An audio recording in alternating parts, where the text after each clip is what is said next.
உங்க ராசிக்கு 2ஆம் இடம் தனஸ்தானத்துக்கும், அ 5ஆம் இடத்துக்கும் யோகஸ்தானத்துக்கும் அதிபதியான புதனுமே வந்து பார்த்தீங்கன்னா, துலா ராசியில ஏற்கனவே இருந்துட்டு இருக்காரு.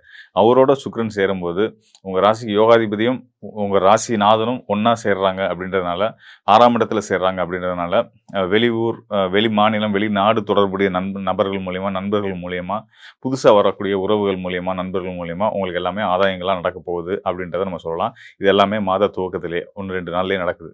இத தாண்டி மாத பிற்பகுதி வந்து பார்த்தீங்க அப்படின்னா, அதாவது மாதத்தோட பாதி ம அ 16ஆம் தேதியிலேருந்து இன்னொரு நல்ல மாற்றம் நடக்கப் போகுது. எந்த ராசியா இருந்தாலுமே கூட சூரியன் வந்து பலம் இழக்கக்கூடாது. சூரியனோட நிலை நல்ல நிலையில இருக்கணும். ஒண்ணு கேந்திரத்தில இருக்கணும், இல்ல திரிகோணத்தில இருக்கணும், இல்ல அவர் சொந்த வீட்ல, ஆட்சி வீட்ல இருக்கணும். ஸோ இந்த மாதிரி உச்ச வீட்ல இருக்கணும். இந்த மாதிரி சில அம்சங்கள் இருக்கு. சூரியன் ஏன் கெடக்கூடாது அப்படின்னு கேட்டீங்கன்னா, சூரியன் தான் வந்து ஆத்ம காரகன்னு சொல்லுவோம். சூரியன் கெட்டா நம்ம ஆத்ம நிலையிலே வந்து சிக்கல்கள் உருவாகுதுன்னு அர்த்தம். வயது முதிர்ந்தவங்களுக்கெல்லாம் வந்து வயது முதிர்ந்த அ ரிஷப ராசிக்காரர்களோ, இல்ல ஏனைய மற்ற ராசிக்காரர்களோ சூரியனோட நிலை தாழக்கூடிய காலங்கள் வந்து பார்த்தீங்கன்னா, ஆரோக்கிய கேடுகள்லாம் வர்றதுக்கான வாய்ப்புகள் உண்டு. ஸோ அப்படிப்பட்ட சூரியன் ஆத்மகாரகன் மட்டும் இல்ல, சம்பாத்தியக்காரனும் அவருதான். உத்தியோகம் புருஷ லட்சணம்னு சொல்லுவாங்க இல்லையா? அந்த மாரி வந்து நல்ல சம்பாத்தியத்த குடுக்கக்கூடியதும் சூரியன் தான்.